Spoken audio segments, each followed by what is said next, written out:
Hey, it's Dean. I'm your Triple M family member. If you want to become a Triple M family member, all you have to do is subscribe and like this video and like the videos in the future and share them on Facebook, Twitter, Instagram, any way you can. And that'll get you to be a Triple M family member too. Um, I was gonna go to bed, but I'm not all that tired. It's only like 10:30 at night here, so I figured I'd do one or two more of Mr. Ballen's episodes. Since he doesn't block his videos or anything like that, I figured I'd try to get a couple of his in. This one's called "The Frat Boy Did the Unthinkable," mature audiences only. So I'll warn you ahead of time. You don't want your children in the room or anything like that before you play this. But here we go. Yeah, if you guys, just so you know, I'm going to be having some beer mugs and coffee mugs and pillows and I think slippers and things like that with my name and my logo, my name and my picture on it for sale. I'll have the link on here pretty soon, within the next day or two. And I think it'll also be at the bottom of my YouTube page because it's through Teespring. So I think they usually put it at the bottom of your YouTube page as well. So here we go. We're going to get going on this one. This is called "The Frat Boy Did the Unthinkable," mature audiences only. The crime at the center of today's story is considered to be one of the most disturbing of all time. But before we get into today's story, if you're a fan of the strange, dark, and mysterious delivered in story format, then you come to the right place because that's all we do, and we upload 2 or 3 times every week. So if that's of interest... Yeah, you can see at the bottom of the page here how he's got stuff for sale, shirts and stuff. That's how it should look on my page too in a day or two. You'll have shirts and hats and mugs and stuff like that. To you, please invite the like button to come to the zoo with you, and then once you get there, accidentally spill honey all over them, and then push them into the bear enclosure. Also, please subscribe to our channel and turn on all notifications so you don't miss any of our weekly uploads. Alright, let's get into today's story.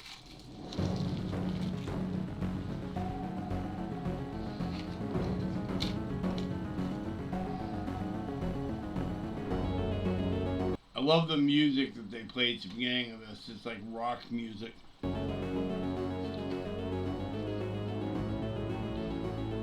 Austin Harif was born... Maybe with a little Beethoven mixed in or something.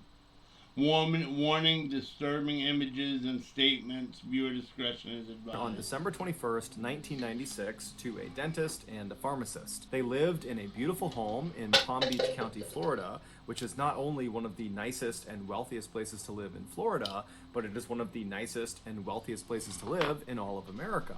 And that's why, as of 2021, there are 44 billionaires that call this paradise their home. In 2010, when Austin was 13 years old, his parents suddenly got divorced, and within the same calendar year, both of his parents had new girlfriends and boyfriends. Now, of course, this was a shock to Austin and to his 1-year younger sister, Haley, but they both relatively quickly adjusted to their new normal. And that was in large part because the kids didn't move out. They stayed in the family home with their mom, and their father, he did move out, but he moved into a home that was very close by. About a year after the divorce, Austin began high school, and immediately he excelled. He was placed into all advanced classes, and within these advanced classes, Austin was consistently at the top of his class. Austin was also a big athletic guy. He was about 6 feet tall and weighed about 200 pounds, and so naturally he played football for all 4 years he was in high school, and for 1 year, his sophomore year, he also wrestled. But despite his size and willingness to play these very rough physical sports, Austin was not an aggressive guy. In fact, his football coaches actually used to criticize him for not being aggressive enough. And on game days, they would try to make him mad in hopes that would inspire him to go out there and smash some people. But it really didn't work because Austin was Austin. He was just kind of a laid-back guy who was actually much more interested in helping people than smashing them. In fact, towards the end of high school, Austin became obsessed with trying to identify a career that would allow him to help the most people. And he was so passionate about this that when he spoke about it, a huge smile would kind of involuntarily appear on his face.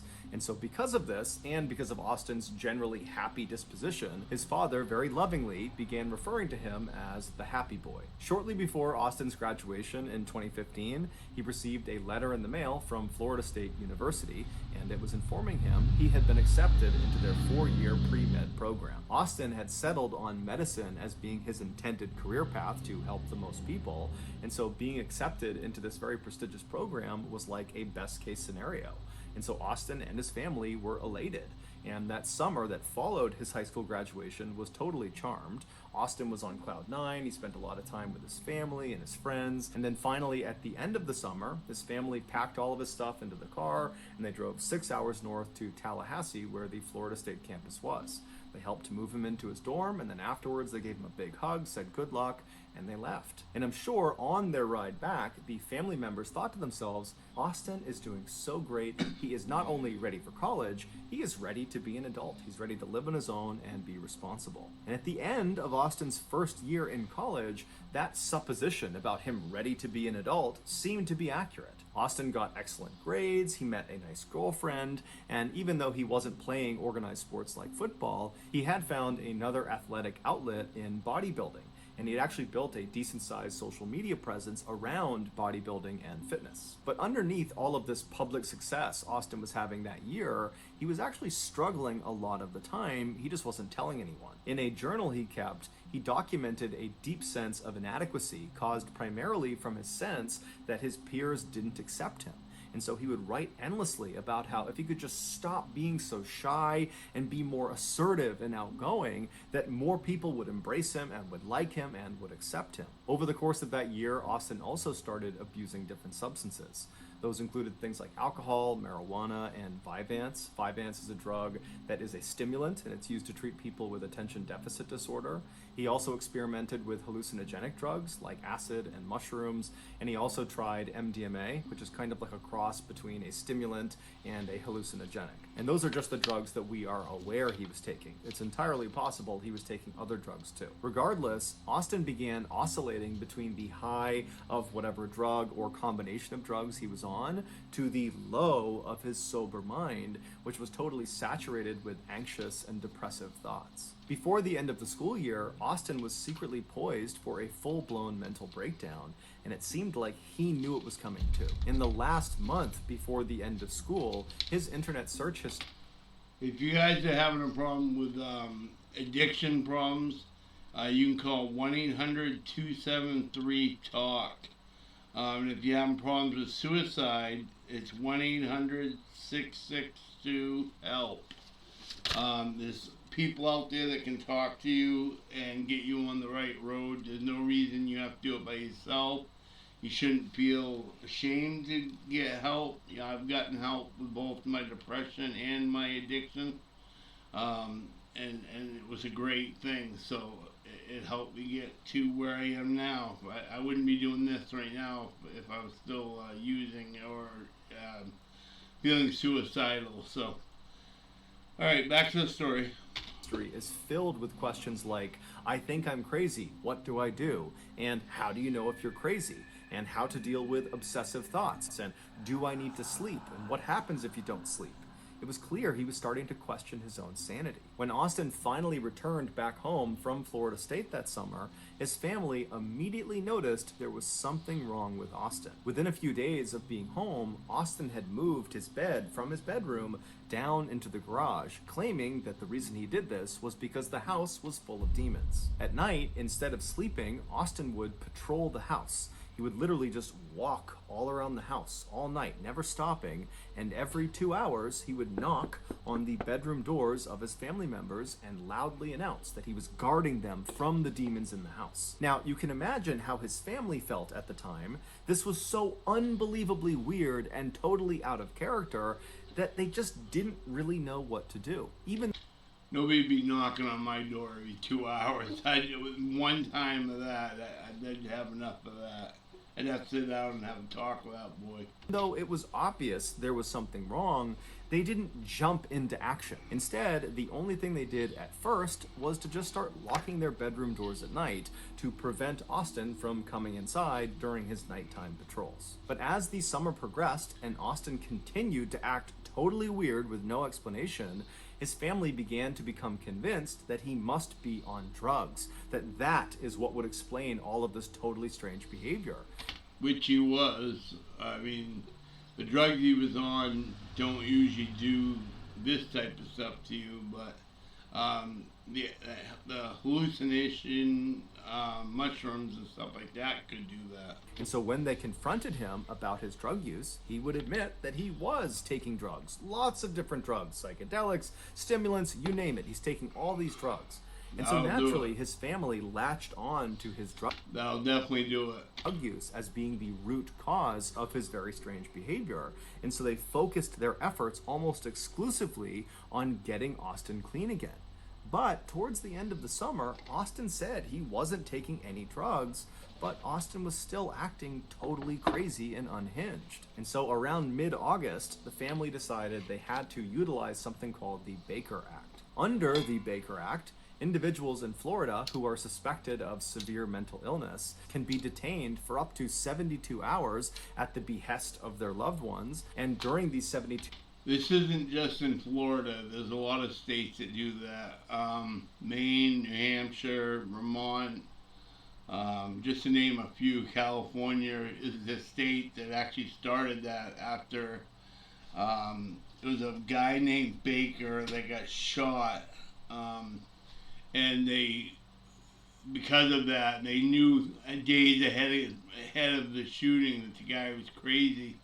So they said that if they had a place to put him during that time, they would have felt safer. So they come up with the Baker Act.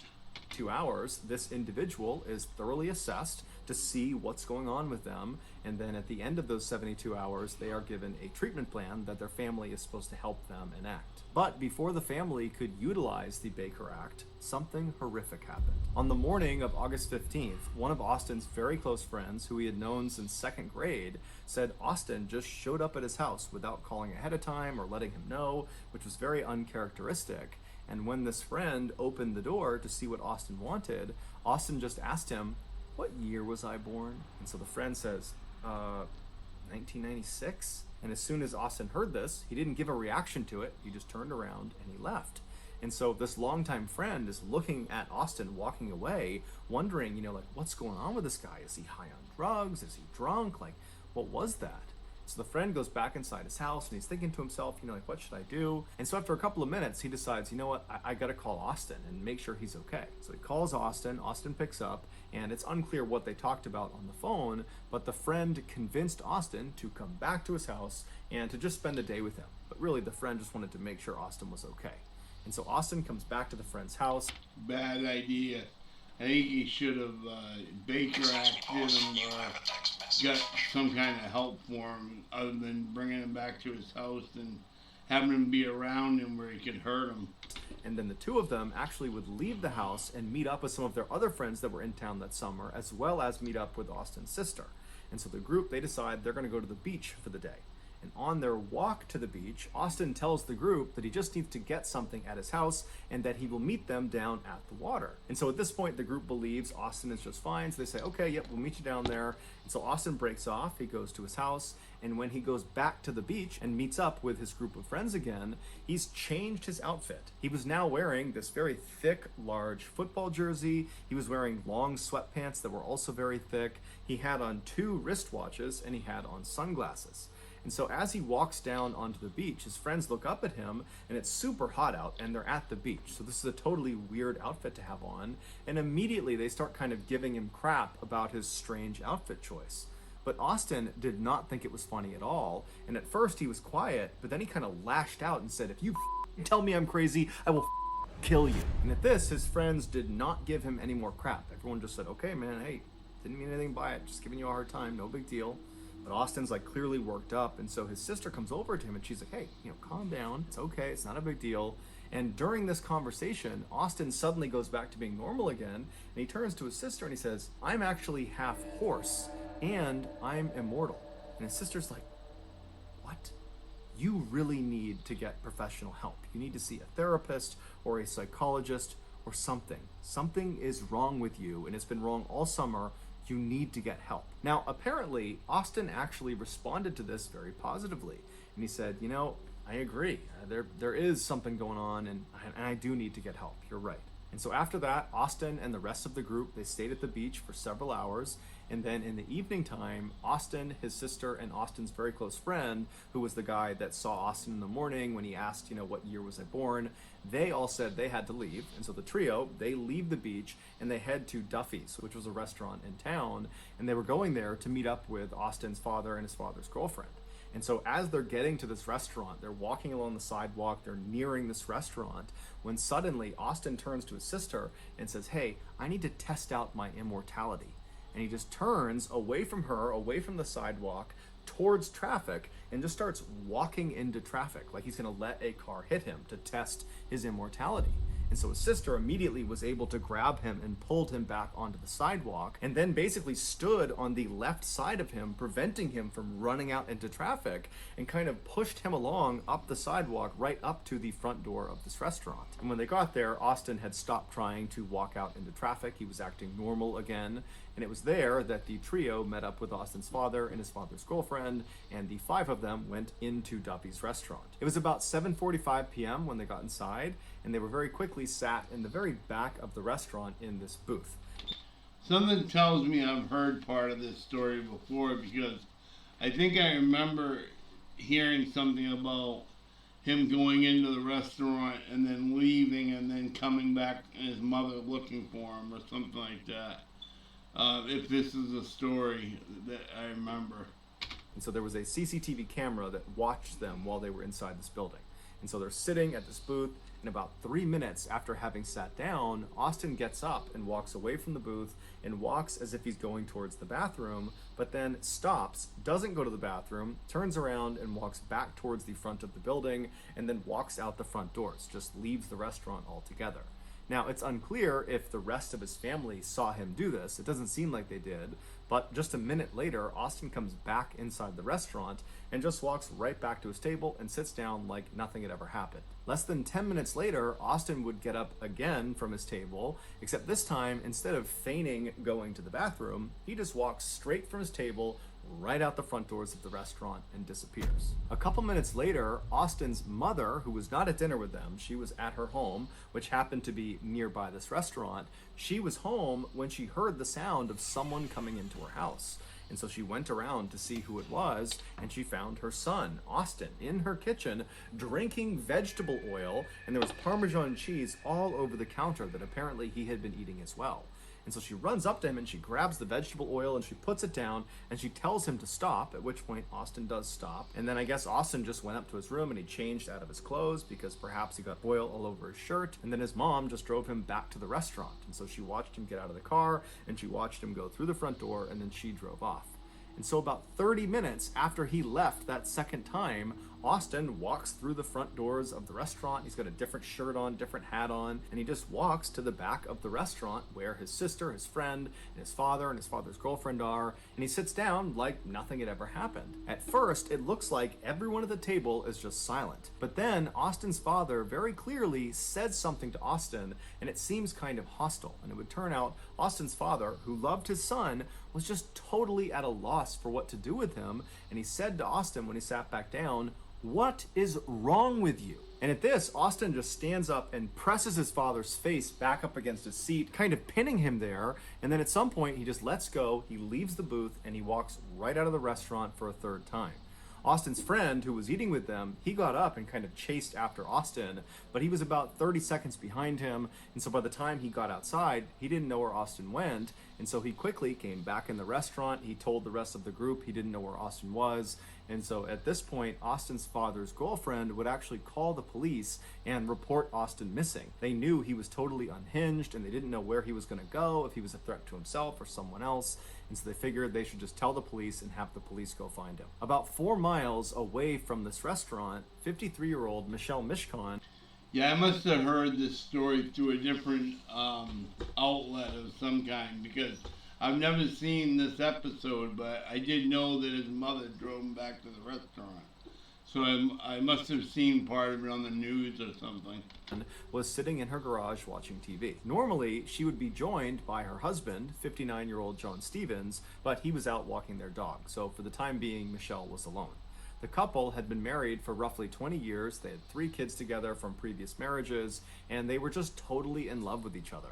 That garage was like their happy place. That was basically like their living room. They loved having the door wide open so they could wave to neighbors and flag people down to have a drink with them or just chat with them. They were just known to be a very happy, loving couple that were fun to be around. And according to their kids, they had both recently retired. John retired from his landscaping company that he owned, and Michelle retired from her financial advisory job. And the two of them were apparently both just really excited about retirement life. They were excited to spend more time together and go out with their friends and go out fishing on their boat with their dog, and then also spend as much time as they could just lounging back in their garage. John and Michelle's neighbor across the street was a middle-aged man named Jeff Fisher. Jeff was fairly close with the couple. He would usually watch their dogs anytime they went away, and he would often go in their garage and have a drink and just kind of hang out with them.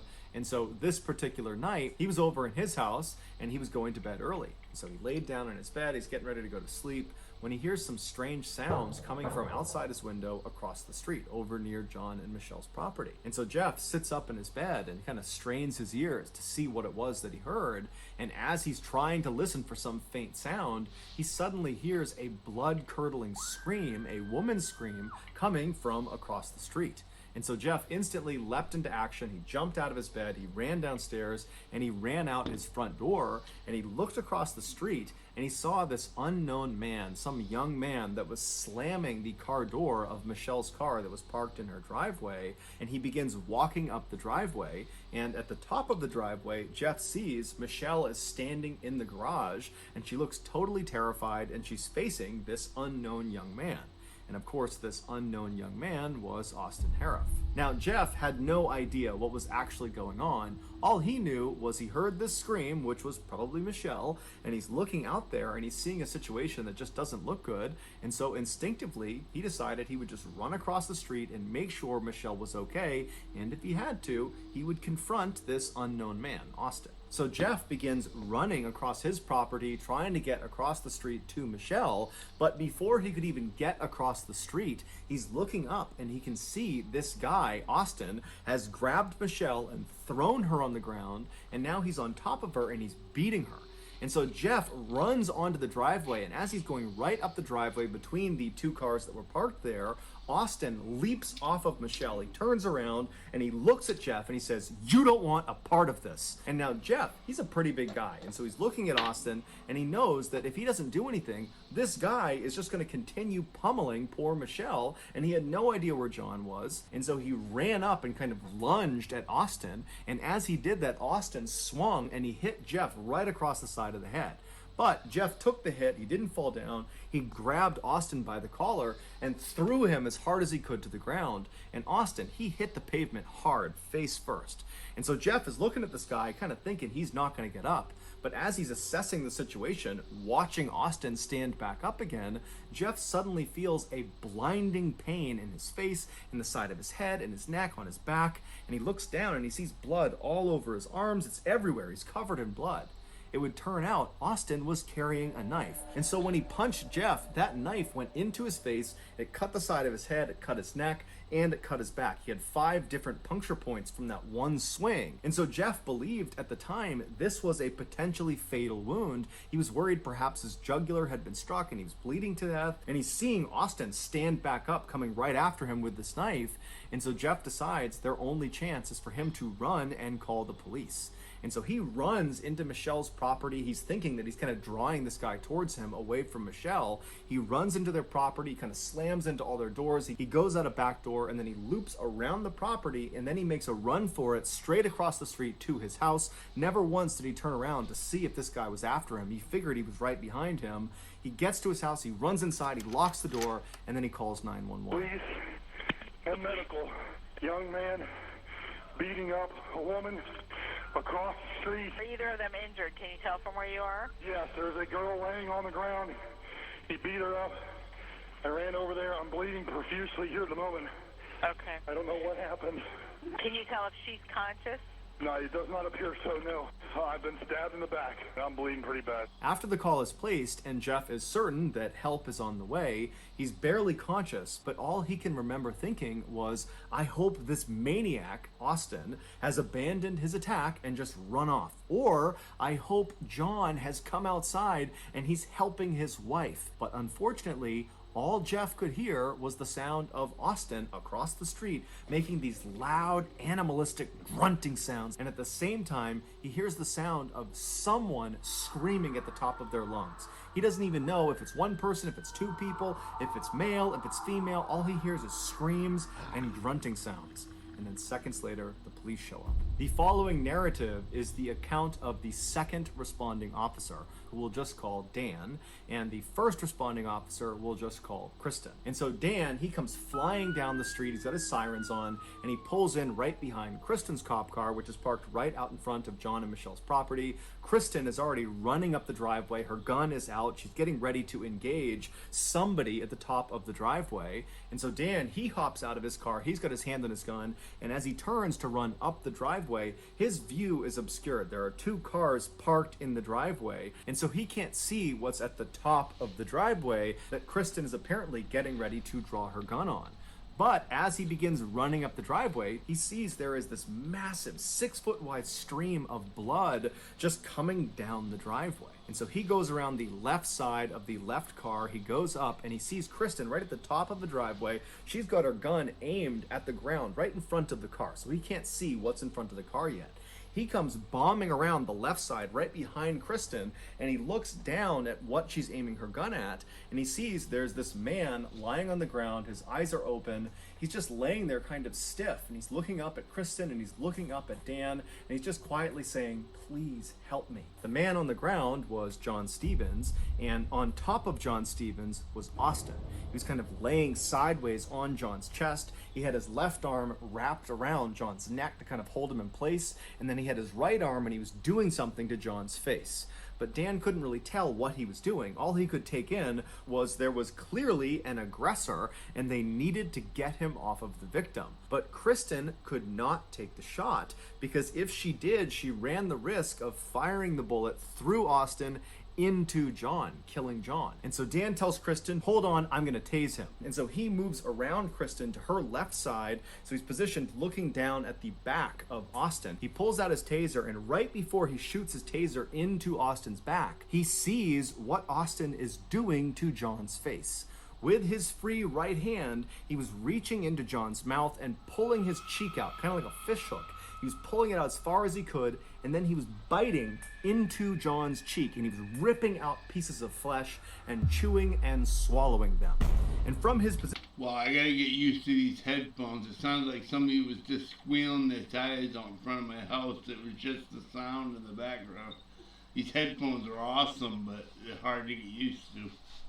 Dan only saw this for a second, but he suddenly noticed, and Kristen, the other officer, would later confirm, there were all these chunks already missing from John's face. And so Dan kind of snapped out of what he was seeing and fired his taser into the back of Austin, but it did nothing. It had absolutely no effect. Austin was entirely focused on biting John's face. That was all he was doing. He wasn't even registering that there were cops with their guns drawn on him. It was like they weren't even there. And so Dan runs back around Kristen to the other side of her. He's now on her right side, so he's standing right next to the car, looking down at Austin's front. And he tells Kristen to kind of back up for a second, and then Dan winds up and kicks Austin square in the face, knocking his head off of John's face. But as soon as Austin comes off of John, he doesn't get up and try to fight with Dan. Instead, he just jumps back down, gets a deeper grip on John, and plunges his mouth back onto John's face. And so again, Dan winds up and boots Austin square in the face, knocking his head back. But again, he's totally unfazed. He doesn't want to attack the officers. He just wants to eat John's face. And so he goes right back down, gets a tighter grip, he goes back and he starts chewing on John's face again. And so Dan was just repeatedly kicking him in the face over and over and over again, right as another... One of the times they tase this guy, they need to shoot him while he's off the body. At least that way they get a free shot at him without hurting anyone in innocent. Set of officers showed up, and they had a canine. They had a dog. And so they come flying out. They kind of see the situation. Dog will work too. And Dan tells them, release the dog. And so sure enough, they release the canine. The canine clamps down on Austin's right arm, the arm that was fish hooking and kind of pulling John's face out. And the dog really got a good bite on his arm and yanked it away from John's face. But Austin just instantly ripped his arm back, doing severe damage to his arm from the dog's teeth, and just repositioned himself and went back to biting John's face. And so the dog, just as it was trained, did another bite. It grabbed back onto Austin's arm, and it pulled it off of John's body, and so his arm is back like this again, and Austin, again, unfazed, just yanks his arm out of the dog's teeth, again, shredding the muscles of his arm, and gets back in position and continues to eat John's face. And then finally, the dog gets another bite into Austin's arm, and this time when the dog managed to yank Austin's arm away from John, Dan timed it so he booted Austin square in the face right as his arm was being pulled back. Finally. And he hit him hard enough that Austin actually flew off of John and landed on his back. And as soon as he was on the ground, Dan actually leapt over John and landed on Austin's face, smashing his head into the cement, which kind of stunned him for a second. And as soon as he was stunned, Dan whipped out his handcuffs, threw it over one of Austin's wrists, and began pulling him by the handcuff up the driveway away from John. But as soon as he had some separation and Dan went to put the other handcuff on Austin, Austin began fighting back, and he looked up at Dan and he screamed, "Kill me! I'm eating humans! Kill me!" Dan didn't even know what to do, and so he's trying to put the other handcuff on him. The whole time, Austin is screaming, "Kill me! Kill me!" And so other officers had to run in, and then finally, after 3 other officers came over, they were able to hold Austin down long enough to get both handcuffs on him. After Austin was finally restrained, the officers checked on the victims. They checked on Michelle, who was in the garage, and unfortunately she was deceased. She had died from blunt force trauma. And John, even though he had been alive when the police first showed up, he had succumbed to the multitude of injuries he had sustained, from stabbings to beatings to having a portion of his face ripped off. It's believed after John came back from his walk, which would have been right after Jeff had been attacked and ran back to his house, John saw Austin in his garage attacking his wife, and John ran in to try to save her. So ultimately John would die trying to save the woman that he loved. Their dog would survive the attack. It was unharmed, and it was given to one of their children to take care of. And Jeff Fisher, the neighbor who tried to save John and Michelle, he would survive the attack and make a full recovery. After Austin was finally handcuffed and was laying restrained on the driveway, he suddenly became unresponsive. He was rushed to the hospital, where it was determined he had drank some poisonous chemicals, most likely from inside of John and Michelle's garage, and that was what was causing his organs to fail. Ultimately, Austin would go into a coma for 11 days from whatever he ingested, but the doctors were able to save his life, and so he would come out of that coma and he would make a full physical recovery. It was... Of course, the people that always cause the most damage seem to live. It's like drunk drivers. They always seem to live, even though all the people die in the accident, they live. It's crazy. Initially assumed that because of Austin's drug abuse history, that he must have been on some drug when he perpetrated this heinous crime. It was speculated that he could have been on bath salts or flakka, which are these synthetic hallucinogenic drugs, which are very powerful. Flakka is nothing to mess with. That stuff will turn your skin into a crocodile. It actually makes you gain scales and stuff like a crocodile. Nothing to mess with. Powerful, and at the time they were quite popular in Florida, and they'd caused some other users to go on these kind of wild, violent rampages. And so it seemed to make a lot of sense that he must have been on one of those.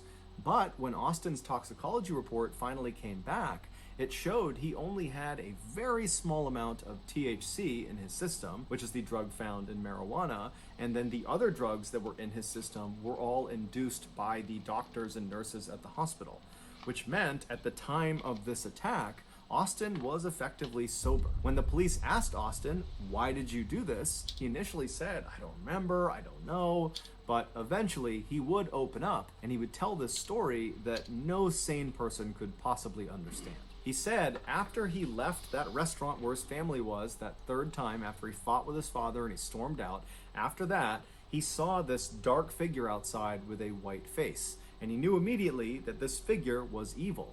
And so instinctively, Austin began running away from this evil figure. And so he ran about 4 miles into John and Michelle's neighborhood.